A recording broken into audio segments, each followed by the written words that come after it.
Hello. I'm Hello. really happy to have you here today. And I want the audience to know this is my friend Cheyenne Mendel, one of the greatest healers that I know. She's an acupuncturist.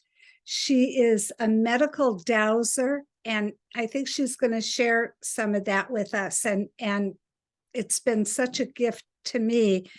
And also a Baza practitioner, and she may touch on that.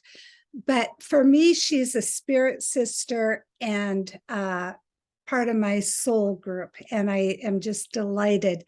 So today, she's going to take us through the breakthroughs through the lifestyle quiz, and I can't wait. So go grab your journal. Anyway, Cheyenne. Right. I'm going to explain the lifestyle quiz, which consists of areas in our life that are important to us. And I discovered the lifestyle quiz back when I was studying kinesiology, and I was introduced to me by a healer named Janine Tarpe. And I know she got it from somewhere, but I learned it as a patient from her. And what it basically is you look at your 6 lifestyle categories. Now, lifestyle means how you live. So we're talking work, play, sleep, exercise, rest, and food. And so I was finding that sometimes, and with some of my clients, there was some breakthrough that I just wasn't achieving.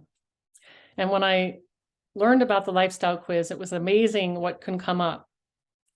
Now, Candace's channel has inspired me for years, and it's a very intuitive channel. And she also helps people and trains people to become intuitive.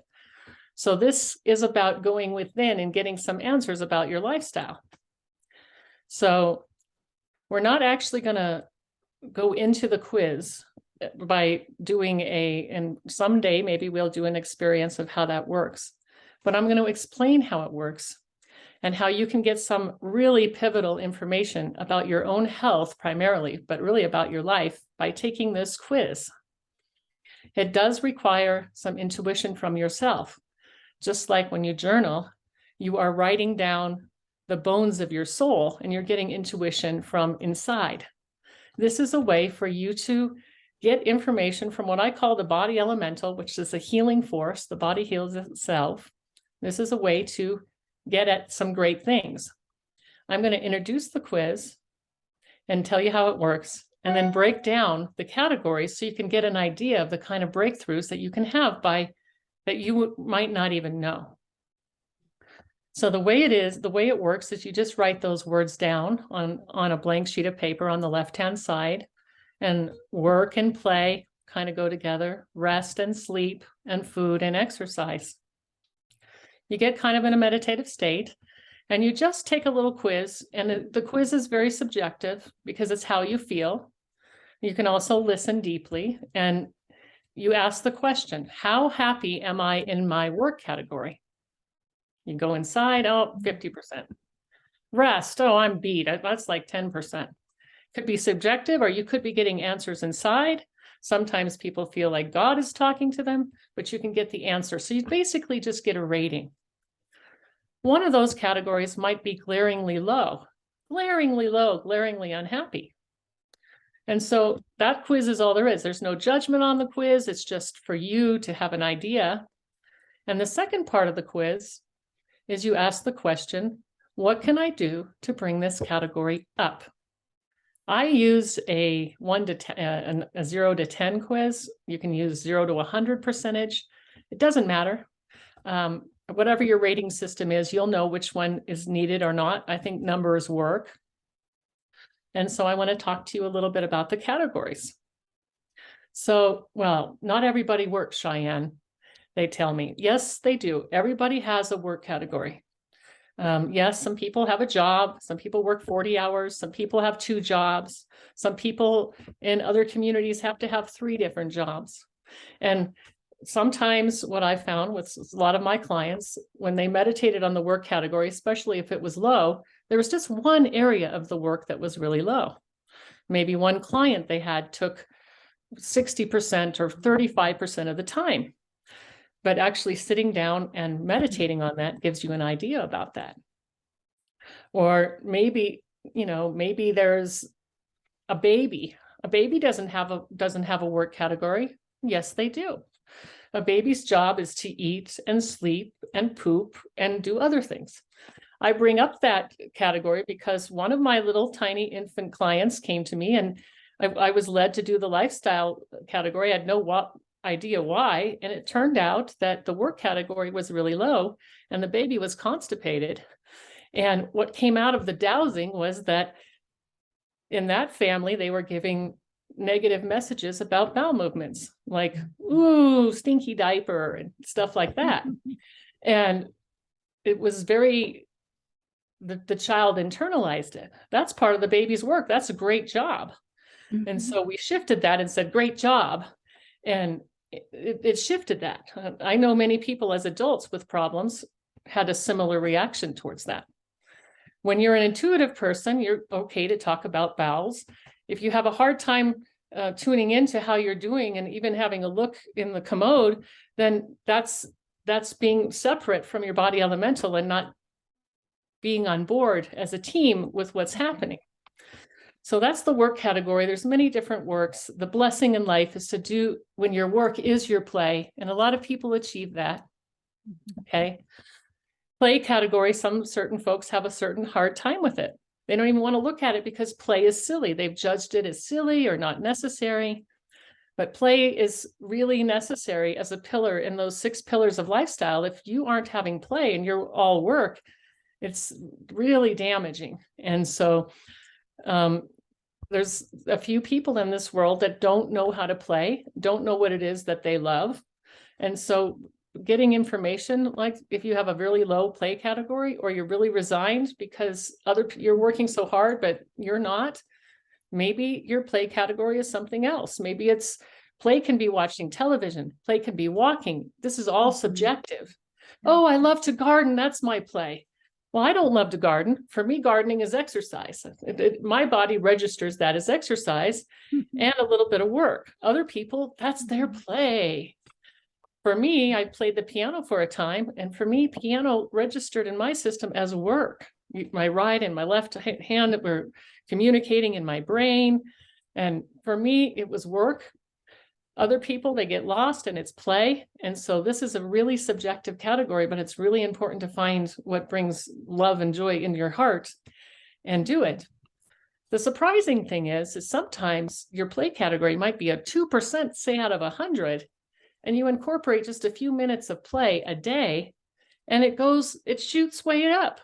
So just because something seems way off balance, it doesn't mean it takes a whole seesaw interaction to change it. It takes just a little bit. So you're getting an idea of work and play. And yes, it's great if your work and your play is the same thing. It's awesome. That's the goal. The next couple of categories were the most powerful categories for me, and that was sleep and rest. And I had a very, very low rest category for many, many years. And that was my original insight, was my rest category was so low. Mm-hmm. And long story short, my body wanted periods of rest. When people have chronic insomnia and they have a very low rest category, what is often happening is someone is in bed laying there resting. They can't even go to sleep because they've had enough sleep, but they're so exhausted they can't sleep. So there's a couple of distinctions. When you sleep, your autonomic nervous system kicks on.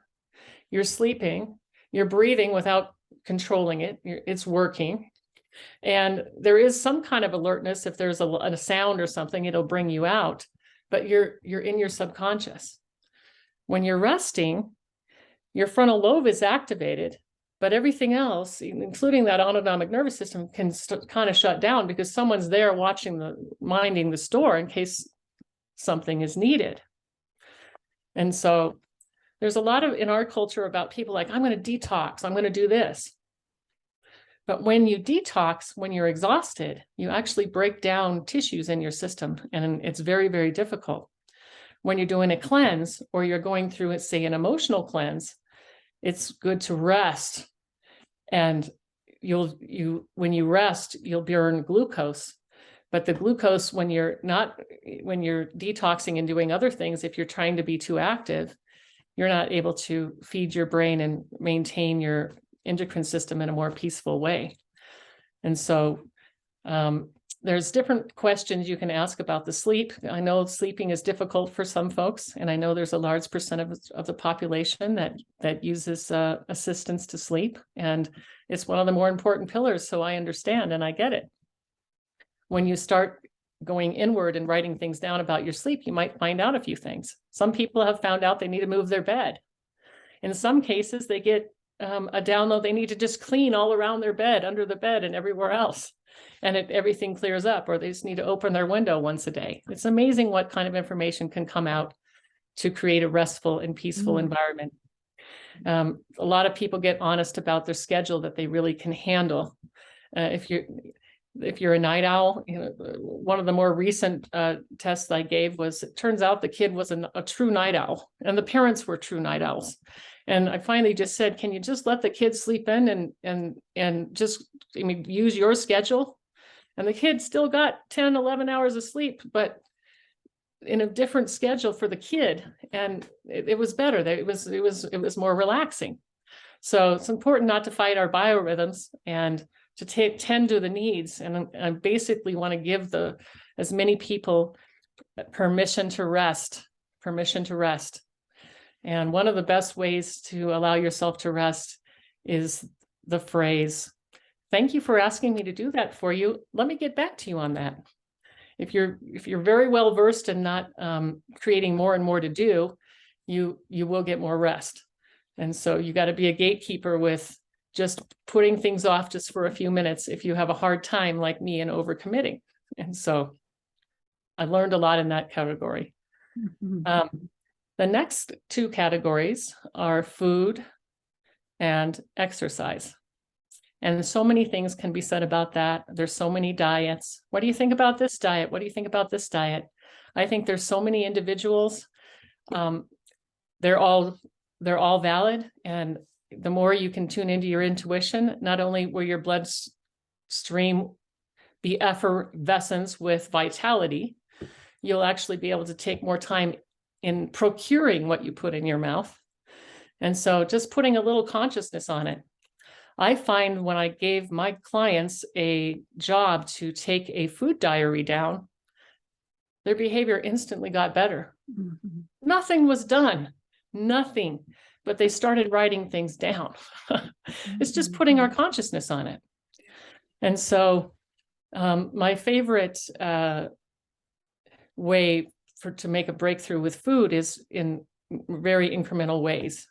Sometimes people are in trouble with their health and they need to make dramatic changes, but you can ask about what to eat, you can ask about times, you can ask about diets when you're writing down. There's all these intuitions that can come down with food. And then as you start paying more attention to the food, you start tasting more. Many foods have chemicals in it. Some of the best things to do is not to do anything at all, but remove offenders, remove things that are causing damage. And sometimes you don't know. Sometimes you might be allergic to one thing. And then if you hadn't started looking at it, you would not know that. You bring that into your fruition. Exercise is another category. And especially this year, the year of the rabbit, the year of doing things generally gently and systematically, it's really important with exercise to not overdo it this year and to do gentle things. And so my recommendation when you're taking the quiz, well, my exercise 13%. Sometimes you can add 15 minutes of walking 3 times a week and it'll shoot up to 100%. Just because it's way down there doesn't mean it's going to take much to get it up there. And so a typical quiz might look, if you're thinking about it too much, then it's not the spirit of the quiz. So you write down all the numbers, and then you ask yourself the question, okay, what can I do to get up my rest category? And then you rest, and you're quiet, and it comes to you. If nothing comes to you, if you're tired, maybe you just need a nap right there. Sometimes people have discovered, like, man, I need a nap right now. So does this make sense as a lifestyle quiz? Absolutely. I'm going in and looking.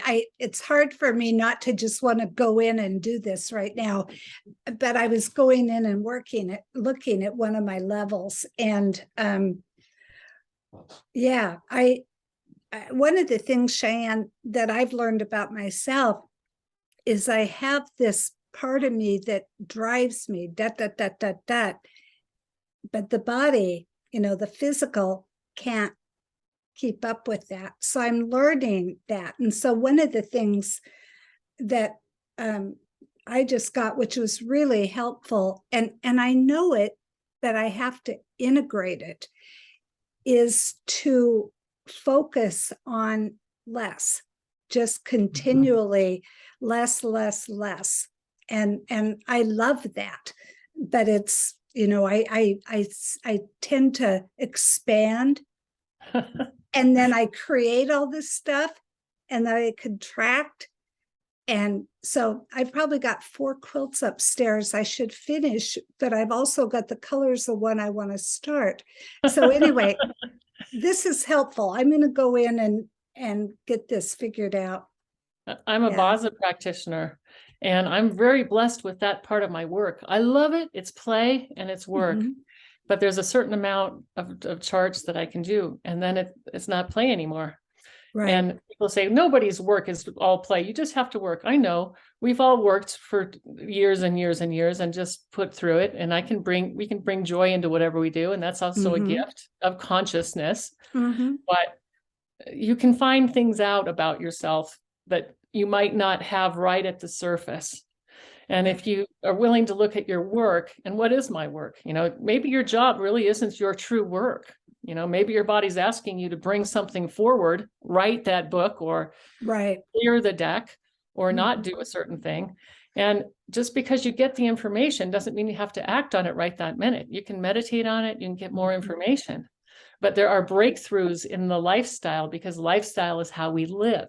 It's our action. Right. In the physical, yes, where the rubber meets the road. And one little tweak can really make a huge difference. Not always. This isn't the biggest picture. There's big pictures about health and big pictures about medicines and disease processes. There's another category that's kind of emerged since the 20 years ago when I learned this, and that's environment category. And that has to do with Wi-Fi pollution and things like that. There's not a lot you can do about that. Some of folks are in buildings with 30 Wi-Fis they can see, or 40 Wi-Fis, and all that's going into their body. Or if you're in a building that's not grounded properly, or there's certain tennis shoes that cut off your energy. So there's things that are just as important as picking out lifestyle details.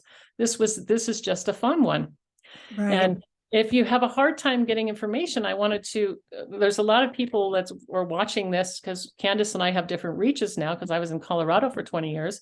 But this book that Candace wrote, Live Intuitively, is one of the better books on intuition that I've ever read. And this one's not dog-eared, because I bought another one because it was dog-eared. I don't buy one. She actually signed this one. But I have purchased many copies of that. And in that book, there's something called soul stems, and you can pick through the chakras and different stems that are written down. And one stem can bring you resolution and healing to a particular area. And so in these times, with the real strain on our heroes and the first responders and the hospitals and the medical community and what they've been through, this is a time when we need to tend to ourselves.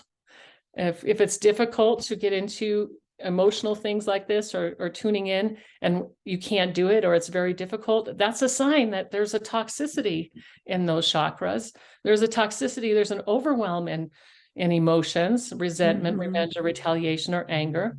not judging that. We all feel it. Grief, apathy, Mhm. not wanting to feel the grief, sorrow, worry, other, we're going through a lot of things. And so Yeah. if this is the great way to get in there, and intuitively go inside and get the information. Thank you. Thank you for that. One thing that I've been aware of is right now, all of us are working in the third chakra, the power, identity, self-esteem, all of that is really up. People are really taking time to look at themselves and their jobs and whatever and making changes. And so I like to, I'm visionary. I like to look ahead. And one of the things I'm seeing, Cheyenne, with so many of us externalizing everything, the next movement, which you and I have been working on for 100 years, is that coming in. We're going to be getting our own information. I get almost everything from within now, and a lot of us are doing that because everything else is an illusion. So anyway, you might agree or Yes. disagree. Yes. Well, great things come in humble packages. And I know that the rest, sleep, work, play, exercise, food, quiz is very humble, but it can be very mighty, like the manger. It's present. Yes. Yeah. Well, thank you for the opportunity to be here. And it's a way for me to reach out and love and